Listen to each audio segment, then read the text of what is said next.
जय हिंद दोस्तों, कैसे आप सभी लोग। आशा करता हूं आप सभी ठीक होंगे, स्वस्थ होंगे और मौज कर रहे होंगे। मैं अंकित एक बार फिर से आपके अपने YouTube चैनल वासुदेवा एजुकेशन में आपका स्वागत करता हूं।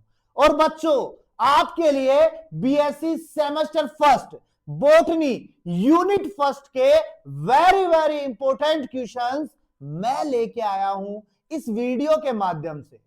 और बेटा, इन क्वेश्चनों को आप बिल्कुल हल्के में मत लेना, नहीं तो जो गैस वाला गुब्बारा आता है ना, सकरात पे जो बच्चे उड़ाते हैं, उनके जैसे उड़ जाओगे। इनको बहुत डीपली लेना, क्योंकि इन्हें बनाया गया है बड़ी मेहनत से। और ये क्वेश्चंस आपके एग्जाम पेपर में आपको दिखने वाले हैं यूनिट फर्स्ट के पार्ट सेकंड के पहले ही पोर्शन में, क्योंकि पेपर में इसके बाहर से कुछ नहीं आएगा। वेरी वेरी डीप क्वेश्चंस मैंने बनाए हैं। और अगर इन क्वेश्चंस के अलावा आपको सेकंड, थर्ड और फोर्थ यूनिट के क्वेश्चन चाहिए तो आप डिस्क्रिप्शन के अंदर जो नंबर मिलते हैं उस पर आप कंसल्ट कर सकते हो, आपको वो प्रोवाइड करवा देंगे। तो आइए शुरू करते हैं हमारे पहले क्वेश्चन और उनके solution with tricky and short term से, कि आपको इन क्वेश्चंस में क्या क्या लिखना है और कितना ज्यादा लिखना है उसकी मैं बात करूंगा। तो आ जाइए अपने मोबाइल को लेकर के, कॉपी लेकर के, पेन लेकर के और लिखना स्टार्ट कर दीजिएगा बेटा।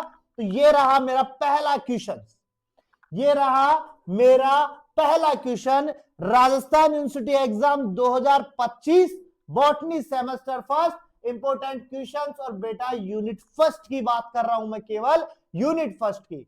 सेकंड, थर्ड और फोर्थ वो भी आएंगी, लेकिन पहले धीरे धीरे सीडी टू सीडी चलते हैं।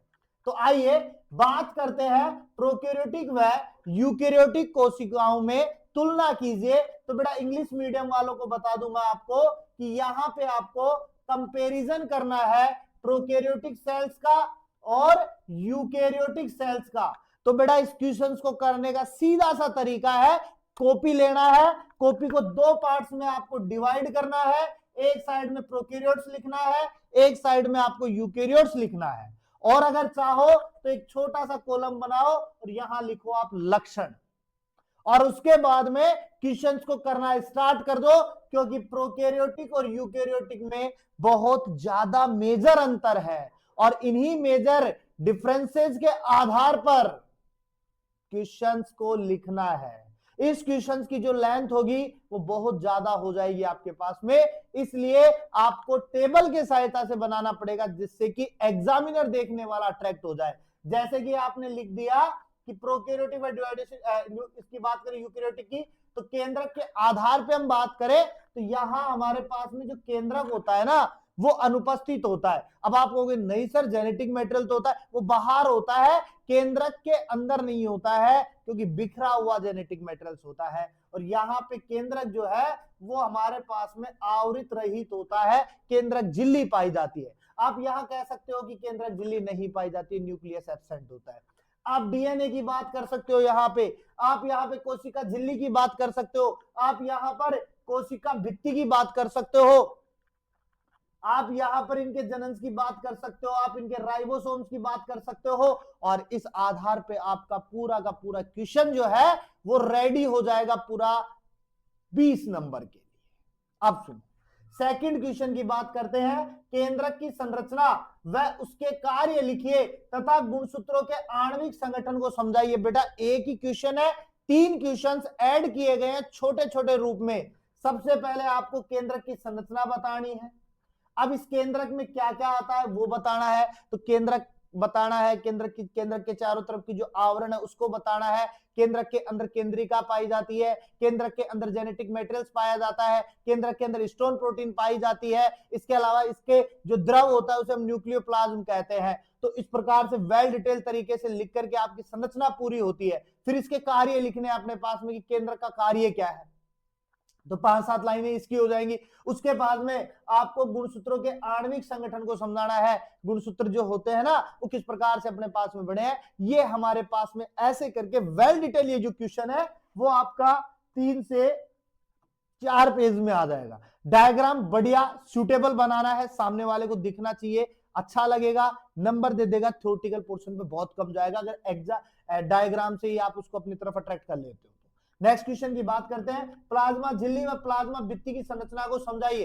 तो आपको यहां पे प्लाज्मा मेम्ब्रेन बताना है, इसके अलावा सेल वॉल, यहां पे आप प्लाज्मा भित्ति की जगह आप सेल वॉल कर लो, सेल भित्ति कर लो, कोशिका भित्ति कर लो। इसकी संरचना को बताना है कि प्लाज्मा झिल्ली अपने पास में कैसे बनी, कैसे नहीं बनी, इसके लिए कौन से मॉडल थे, वो सारी चीजें आपको बतानी है। इसके अलावा प्लाज्मा भित्ति के बारे में बताना है यहाँ पे। इसके अलावा झिल्ली के माध्यम से होने वाले परिवहन पर लेख लिखे, यानी कि प्लाज्मा झिल्ली जो होती है ना, वो पदार्थों का क्या करती है, आवागमन करती है, एक पैलेस से दूसरे पैलेस पर लेके जाती है, यानी बाहर से अंदर की ओर लेके जाती है और अंदर से कहां लाती है, बाहर की ओर लाती है। तो इन सब के अंदर कौन से ट्रांसपोर्ट काम में लिए जाते हैं, कौन से परिवहन काम में लिए जाते हैं, तो आपको यहां पे एक तो आपने पढ़ा होगा बेटा सक्रिय परिवहन, एक आपने यहां पढ़ा होगा बेटा निष्क्रिय परिवहन, और एक आपने यहां पे पढ़ा होगा फैसिलिटेटेड ट्रांसपोर्ट। कौन सा पढ़ा होगा, फैसिलिटेटेड ट्रांसपोर्ट पढ़ा होगा। तो उन तीनों को वेल डिटेल तरीके से बताना है, तब जाकर के एक क्वेश्चन हमारे पास में बड़ा बढ़ेगा। तो ये तो थे मेरे पास में 3 मेजर क्वेश्चंस। इसके बाद में हम बात करते हैं नेक्स्ट क्वेश्चंस की, जहां पे मेरे पास में फिर एक बड़ा क्वेश्चन आता है, हरित लवक व माइटोकॉन्ड्रिया की संरचना पर लेख लिखिए। यानी कि आपको क्लोरोप्लास्ट की स्ट्रक्चर प्लस में माइटोकॉन्ड्रिया की स्ट्रक्चर दोनों बतानी है। क्लोरोप्लास्ट की बात करें तो हम प्लांट्स का जिक्र कर लेंगे, और माइटोकॉन्ड्रिया की बात करें तो हम किसका जिक्र करेंगे, एनिमल्स का जिक्र कर लेंगे।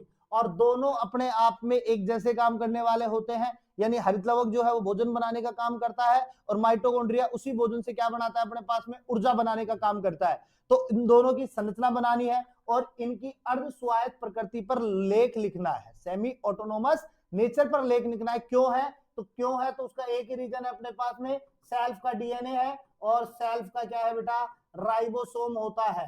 तो ये क्वेश्चन आपके लिए वेरी इंपॉर्टेंट हो जाता है, कमेंट्स के रूप में पूछ सकता है और बड़े क्वेश्चन के रूप में भी पूछ सकता है, दोनों को इंक्लूड करके भी पूछ सकता है, तो मैंने इनको इंक्लूड करके बनाया है। इसके बाद में हमारे पास में निम्न पर टिप्पणी लिखिए। तो निम्न पर टिप्पणी में अपने पास में पहला गोल्जी का आ सकता है, आपके पास में गोल्जी बॉडी आपसे पूछ लेगा, परिवहन में मदद करता है, ये भी अपने पास में, ठीक है, ऊर्जा को लाकर देने का काम करता है। इसके अलावा एंडोप्लाज्मिक रेटिकुलम आपसे पूछ सकता है, अंतःप्रद्रवी जालिका पूछ सकता है। 2 प्रकार के होते हैं, एक आपका बेटा RER होता है, एक आपका SER होता है, रफ एंडोप्लाज्मिक रेटिकुलम और स्मूथ एंडोप्लाज्मिक रेटिकुलम। और इसके बाद में आपसे साइटोस्केलेटन पूछेगा, कोशिकीय कंकाल के बारे में पूछ लेगा। वेरी इंपॉर्टेंट क्वेश्चन है आपके लिए ये। इसके बाद में हमारे पास में नेक्स्ट क्वेश्चन आता है, तरल मोज़ेक मॉडल किसने दिया। तरल मोज़ेक मॉडल की बात करें तो लिक्विड मोज़ेक मॉडल या फ्लूइड मोज़ेक मॉडल किसने दिया। तो याद रखना बेटा, 2 वैज्ञानिक थे, एक तो था सिंगर और एक था अपने पास में निकोलसन। 2 वैज्ञानिक थे, सिंगर व निकोलसन, दोनों ने मिलकर के क्या दिया था, अपने पास में फ्लूइड मोज़ेक मॉडल दिया था। चित्र सही समझाना है। और इस मॉडल का दूसरा नाम अगर मैं बात करूं भाई, तो याद रखना गुलाब जामुन मॉडल है। क्या है, गुलाब जामुन मॉडल है। और इनके कुछ वीडियोस हमने बना करके डाल रखे हैं शॉर्ट ट्रिक्स के अंदर, आप स्क्रॉल करना मिल जाएंगे आपको। तो गुलाब जामुन मॉडल है, यहां पे आपको टोटल चीजें लिखनी है, पूरा डायग्राम बनाना है और तरल मोज़ेक मॉडल के बारे में वेल डिटेल तरीके से आपको एक्सप्लेन करना है। इसके बाद में हम बात करें बेटा सक्रिय व निष्क्रिय परिवहन को स्पष्ट कीजिए। तो मैंने पीछे भी एक परिवहन से रिलेटेड क्वेश्चन छोड़ा है आपके पास में, और यहां पर मैंने अलग से और इस क्वेश्चन को दिया है, बहुत अच्छे तरीके से आता है। तो एक में तो सक्रिय के अंदर तो हमें क्या चाहिए भाई, सक्रिय के अंदर तो हमें क्या चाहिए, एनर्जी की नीड होती है, और निष्क्रिय के अंतर्गत हमें एनर्जी की नीड नहीं होती है। तो इस प्रकार से हमारे पास में कुछ very very most important questions बन जाते हैं। अब आप कहोगे सर इतने सारे क्वेश्चन इंपोर्टेंट थोड़ी होते हैं, बेटा वेट करो, एग्जाम से एक दिन पहले मॉडल पेपर भी आपके पास में आ जाएगा, जहां पे इन्हीं में से कुछ बेस्ट क्वेश्चंस मैं निकाल करके डाल के दूंगा पेपर के अकॉर्डिंग। तो इंतजार करो, बहुत कुछ मिलेगा यहां पर आपको। एग्जाम आपके लिए इतने सरल बना देंगे कि आपको लगेगा कि ये तो हमें याद था और ये सर ने बताया था और पूरा का पूरा आया है। तो मिलते हैं नेक्स्ट वीडियो के साथ में, तब तक बने रहिए आप मेरे साथ में। चैनल को सब्सक्राइब कर दीजिएगा, अपने दोस्तों के साथ में शेयर कर दीजिएगा, बेल आइकन को दबा दीजिएगा, जिससे कि वीडियो का नोटिफिकेशन आपके पास में जल्द से जल्द आ जाए।